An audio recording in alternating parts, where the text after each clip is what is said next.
What's in my bag?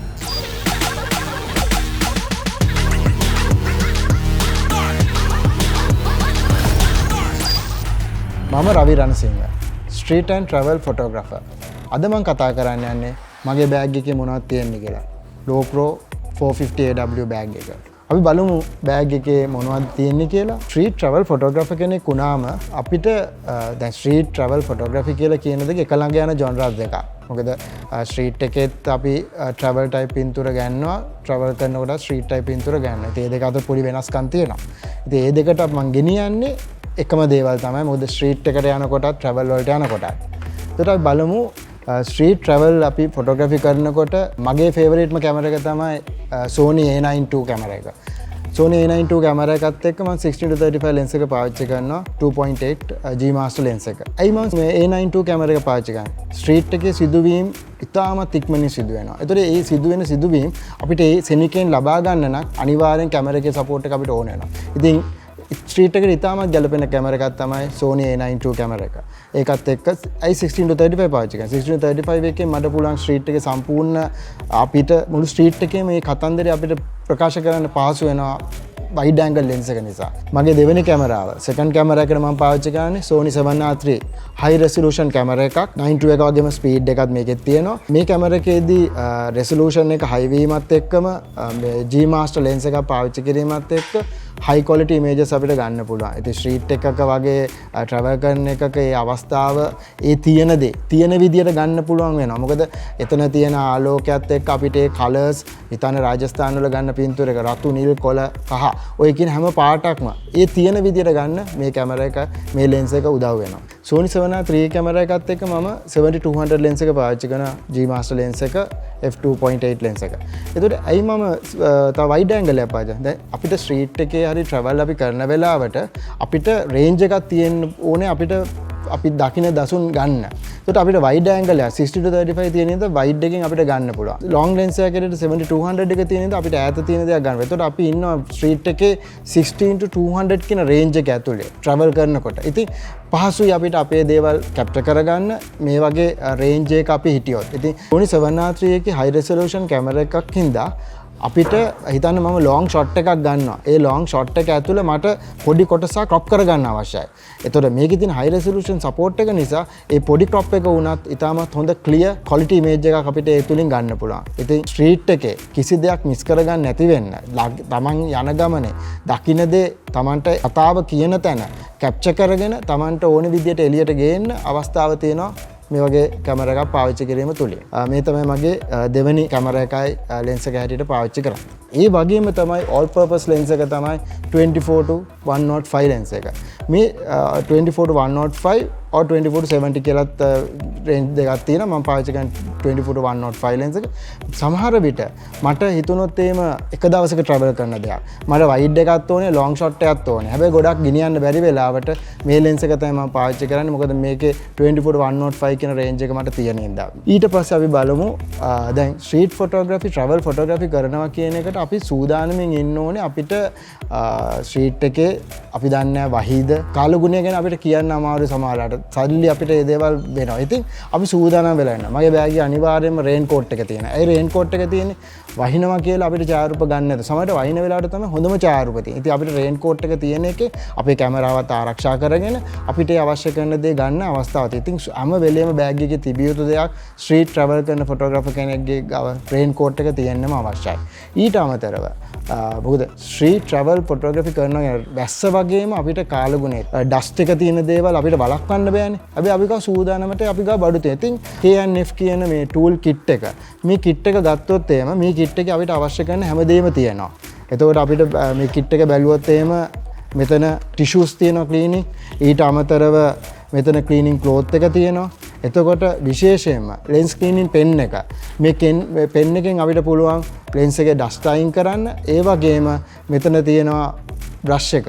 ඉතින් මේ දෙයක් අපි ගාව අනිවාර්යෙන් තියෙන්න ඕනේ මේ වගේ ඩස්ට් එකත් එක්ක එහෙම නැත්නම් වැස්ස මොකද වහින වෙලාවට පව අපිට වෙනවා කැමරාව ආරක්ෂා කරගන්න. ඉතින් ඒ දේවල් වලට අනිවාර්යයෙන්ම බෑග් එකේ බ්ලෝ එක තියෙනවා. මේ දේවල් එක්ක අපිට පුළුවන් අපේ වැඩේ නවත්තන්න නැතුව වැඩේ කන්ටිනියු කරන්න අපි ගාව අවශ්‍ය කරන දේවල් අපේ බෑග් එකේ තියෙනවා. ඉතින් highly recommend කරනවා මේ kit එක. මොකද මේකේ අවශ්‍ය කරන හැමදේම තියෙනවා. අපි ගත්තොත් එහෙනම් මේකේ තව tool එකක් තියෙනවා. sensor cleaning tool එකකුත් වෙනම තියෙනවා. ඉතින් මේ දේවල් අපේ බෑග් එකේ අපි ගාව තියෙන නිසා අපි සූදානම් අපේ ගමනට අපි අවශ්‍ය කරන දේවල් ගන්න අපිට මගදී සියල්ල නවත්තන්න අවශ්‍ය වෙන්නේ නැහැ. ඉතින් ඊට පස්සේ අපි බලමු බෑග් එකේ තියෙන තව මොනවද කියලා. විශේෂයෙන්ම මගේ බෑග් එකේ තියෙනවා chargers ටික. කැමරා charger එක, ලැප්ටොප් එකේ charger එක.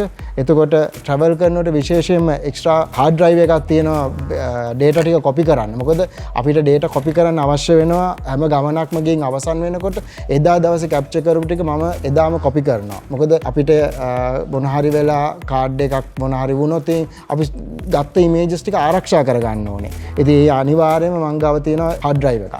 එතකොට මගේ memory card. මගේ memory card ගත්තොත් එහෙම memory card වල මම පාවිච්චි කරන්නේ 64GB card එක. මේ card එක මේක 170 ස්පීඩ් එක තියෙන කාඩ් එකක්. ඉතින් මේ කාඩ් එක 164 කාඩ් එක පාවිච්චි කරන්නේ මට පහසුයි කාඩ් චේන්ජ් කර කර ඉන්න අවශ්‍ය නැහැ.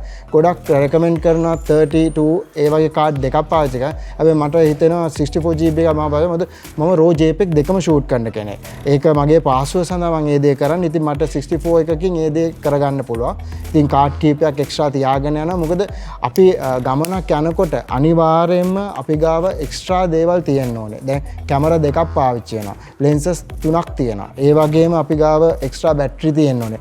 මගේ ගාව එක්ස්ට්‍රා බැටරි එකකුත් වෙනවා මම ගෙනියනවා. මොකද ගමනක් යනකොට අපිට ආයි ඒ අවස්ථාව ගන්න අපිට මේ ආයි එතනට එන්න වෙන්නේ නැහැ. ඉතින් ඒ නිසා ඒ වෙලාවේ ඒ දේ කරගන්න අපි දේ අවශ්‍යයි. ඒ වගේම power bank එකක්. power bank එකක් අපිට තියෙන එකෙන් අපේ ෆෝන් එක අපිට අවශ්‍ය නම් කැමරා එක අපිට charge කරගන්න ඒ පාසුව තියෙනවා. ඉතින් මේ දේවල් තමන්ගේ බෑග් එකේ තියෙන එකෙන් තමන්ට තමන් යන ගමන සාර්ථකව කරගන්න පුළුවන් කිසිම අපහසුවක් නැතුව. ඒ වගේම data transfer කරගන්න card reader එකක්. මොකද card reader එකත් අවශ්‍යයි අපිට. අපි ගන්න දේවල් ටික අපේ laptop එකේ හරහා අපේ external drives වලට මාරු කරගන්න. ඉතින් ඔය කියන ප්‍රධාන දේවල් තමයි මගේ බෑග් එකේ තියෙන්නේ මේ පැත්තේ. එතකොට තව විශේෂ දෙයක් ගෙනියනවා මම. visiting card ටික. අයින් මම visiting card ටිකක් ගෙනියන්නේ. street travel photographer කෙනෙක් හැටියට දැන් අපි පාරේ ෆොටෝ ගන්න යනකොට අපි දන්නේ නැති අය පින්තූර ගන්න. ඒ ගන්න නැතුව අපි මිනිස්සු ආන ඔයගොල්ලෝ කවුද? මොකටද ඇවිල්ලා තියෙන්නේ? ඇයි මේ පින්තූර ගන්න? එතකොට අපිට කියන්න පුළුවන් මම මෙයා ෆොටෝග්‍රැෆර් කෙනෙක්. මේ තියෙන්නේ මගේ කාඩ් එක, මගේ වෙබ්සයිට් එක, මගේ Facebook account එක, Instagram account එක. එතකොට ඒ අයට එනවා අපි ගැන විශ්වාසයක්. ඉතින් අපේ visiting card එක ඉතාමත් වටිනවා අපේ බෑග් එකේ නිතරම තියෙන්න අපි ගමනක් යනකොට අපිට එන ඒ අවස්ථාවල් වලට මුහුණ දෙන්න. ඊට අමතරව තව දෙයක් ඒ වගේම අපිට අවශ්‍ය වෙන දෙයක් තමයි ID එකක්. මංගාව තියෙන ඉන්ටර්නැෂනල් ID එකක් FIAP qualification. ඒ කියන්නේ අපි තරඟවලට ඉදිරිපත් වෙලා තරඟවල ජයග්‍රහණ අනුව අපිට හම්බ වෙනවා ඉන්ටර්නැෂනල් ID එකක්. ඒ ID එකේ පිටිපස්සේ දීලා තියෙනවා මේ ෆොටෝග්‍රැෆර්ට ඕනේ තැනක පින්තූර ගන්න අවසර දීලා තියෙනවා. මෙයා පින්තූර ගන්නේ කමර්ෂල් පර්පස් එකකට නෙමෙයි. ඒ නිසා මෙයා ආර්ට් ෆොටෝග්‍රැෆර් කෙනෙක් මෙයාට මේ අවස්ථාව දෙන්න කියලා. ඉතින් ඒ වගේ ID එකක් තියෙන එකත් ගොඩාක් වටිනවා ස්ට්‍රීට් ට්‍රැවල් ෆොටෝග්‍රැෆි කරද්දී. මොකද අපි යන තැන්වල පර්මිෂන් ගන්න සිදුවෙන අවස්ථාවල වල අපිට ඒක උදව් වෙනවා. එතකොට බෑග් එකේ තියෙන අනිත් අවශ්‍යම දේ තමයි ලැප්ටොප් එක. මොකද ලැප්ටොප් එකක් ඇයි අපිට අවශ්‍ය? මම ඉස්සෙල්ලා කිව්වා වගේම අපි ගන්න දේවල් අපිට සේව් කරගන්න. ඉතින් අපිට මෙමරි කාඩ් වලින් මේවා ක්ලීන් කරගන්න. ලැප්ටොප් එක සමහරවිට අපිට පින්තූර එඩිට් කරලා අප්ලෝඩ් කරන්න. ඒ වැඩවලට අපිට ලැප්ටොප්. ඉතින් මේ බෑග් එකේ ඇතුලේ මට අවශ්‍ය කරන හැම දෙයක්ම ගෙනියන්න මට අවස්ථාව තියෙනවා මේ වගේ බෑග් එකක් පාවිච්චි කිරීමත් එක්ක. මොකද එක බෑග් එකක් ඇතුලේ සියලුම දේවල් ටික තියෙනවා. එතකොට ස්ට්‍රීට් ට්‍රැවල් ෆොටෝග්‍රැෆි වල දැන් මම කිව්වා වගේ මේ දේවල් එක තමයි මගේ ගමන යන්නේ. හැබැයි ස්ට්‍රීට් එකට යනකොට මම නිතරම කියන දෙයක් තමයි අඩුවෙන් ගෙනියන්නේ කියලා. ස්ට්‍රීට් එකට බහිනකොට අපිට අවශ්‍යම කරන කැමරා දෙක එක කැමරා එකක් ඒ අපේ ප්ලෑන් එක අනුව.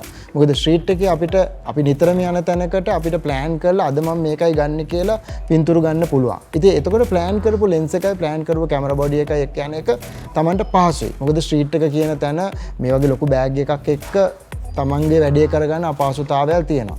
බෑග් එකේ දේවල් ගෙනිච්චට ස්ට්‍රීට් එකට ඇතුල් වෙන වෙලාවට Tamanට පුළුවන් තමන්ගේ වාහනේ බෑග් එක තියලා අවශ්‍ය කරන දේ අරගෙන ස්ට්‍රීට් එකට ගිහලා Tamanට අවශ්‍ය කරන දේවල් ටික ගන්න. මොකද Tamanට බය වෙන්න දෙයක් නැහැ. බෑග් එකේ ඔක්කොම ටික ගෙනල්ලා තියෙන්නේ. ඒ නිසා ස්ට්‍රීට් එකේදී තමන්ගේ ප්ලෑන් එක අනුව අවශ්‍ය ලෙන්ස් එකද අවශ්‍ය ඒ කැමරා බොඩි එකේ කොයි එකද මොකද හයි රෙසලූෂන් 7R3 එක අරන් යනවා නම් අපිට ප්ලෑන් එකක් තියෙනවා නම් ලොන්గ్ ෂොට් ගන්න වෙනවා සමහරට ඒවා ක්‍රොප් කරන්න වෙනවා ඉතින් ඒ වෙලාවට අපි Sony 7R3 එකත් එක්ක යනවා එහෙම නැත්නම් අපිට හිතෙනවා අද අපි කරන්නේ ස්ට්‍රීට් එකේ මේ ඇක්ෂන් තියෙන ස්ට්‍රීට් එකේ ඒ ඇක්ෂන් එක අපිට දේවල් කියලා. ඒකට අපි ස්පීඩ් එකක් තියෙන Sony A9 II කැමරා එකත් එක්ක යනවා. ඉතින් ඔය දේවල් තමයි මගේ ස්ට්‍රීට් ට්‍රැවල් ගමන් වල විශේෂයෙන් සිදු වෙන්නේ. ඉතින් ස්ට්‍රීට් ට්‍රැවල් කරන අයට මම කියන්නේ හැම වෙලාවෙම අපි ස්ට්‍රීට් ට්‍රැවල් කියන මේ සබ්ජෙක්ට් එක හරියට තේරුම් ගන්න ඕනේ. ස්ට්‍රීට් ෆොටෝග්‍රැෆි කියන්නේ මොකද්ද? ට්‍රැවල් ෆොටෝග්‍රැෆි කියන්නේ මොකද්ද? ඒතර ස්ට්‍රීට් ෆොටෝග්‍රැෆි ට්‍රැවල් ෆොටෝග්‍රැෆි අතර වෙනස තියෙන තමයි දෙකම එක ළඟ යනවා. ස්ට්‍රීට් ෆොටෝ වලදී අපි ගන්න ස්ට්‍රීට් එකකට සම්බන්ධ සිදුවීම් මාලාවක්. ට්‍රැවල් ෆොටෝග්‍රැෆි වල අපි කරන්නේ ට්‍රැවල් වැලියු එකක් තියෙන දෙයක්. කෙනෙක් මේ දේ දැක්කම ස්ට්‍රීට් වලත් ඒ දේ වෙන්න පුළුවන්. ඒ ට්‍රැවල් වල අපි කියන්නේ ඓතිහාසික දෙයක්. ඒ රටේ තියෙන ඓතිහාසික ඒ රටේ හිස්ටරි එක ඒ හිස්ටරි එක දැක්කම තවත් කෙනෙක්ට ඒ රටට ට්‍රැවල් කරන්න ආසාවක් එන්න. ඒ නිසා තමයි අපි ට්‍රැවල් ෆොටෝග්‍රැෆි ගොඩාක් වෙලාට බලන්නේ ට්‍රැවල් වැලියු එකක් තියෙන දෙයක් කැප්චර් කරගන්න. ස්ට්‍රීට් වල අපි කරන්නේ ගොඩාක් වෙලාට ස්ට්‍රීට් ලයිෆ් එක කැප්චර් කරගන්න. ඉතින් ඔය දෙක අතර වෙනසත් පොඩි අවබෝධයක් තියෙන්න ඕනේ. හැබැයි ඔය දෙක කිරීමේදී ඔය හැම ගමනදීම ඒ දෙකට අවශ්‍ය කරන ඡායාරූප ගන්න අවස්ථාව අපිට තියෙනවා. ඉතින් මම හිතනවා මේ කතන්දරෙත් එක්ක මම බෑග් එකේ ගෙනියන දේවල් මගේ බෑග් එකේ තියෙන දේවල් සහ ස්ට්‍රීට් ට්‍රැවල් ෆොටෝග්‍රැෆි ගැන අපේ තරුණ පරම්පරාවට ඒ වගේම අලුතෙන් ඡායාරූප කලාවට එන අයට සහ ඡායාරූප කලාවේ නියැලලා ඉන්න අයට මැසේජ් එකක් ලැබෙන්නේ නැති කියලා උදව්වක් වෙන්නේ නැති කියලා ඕගොල්ලන්ගේ මේ ඡායාරූප ගමනට මේ කරපු වීඩියෝ එක. ඉතින් ආයි නැවතත් අපි තවත් දෙයකින් හමු වෙනතුරු මේ තමයි what's in my bag.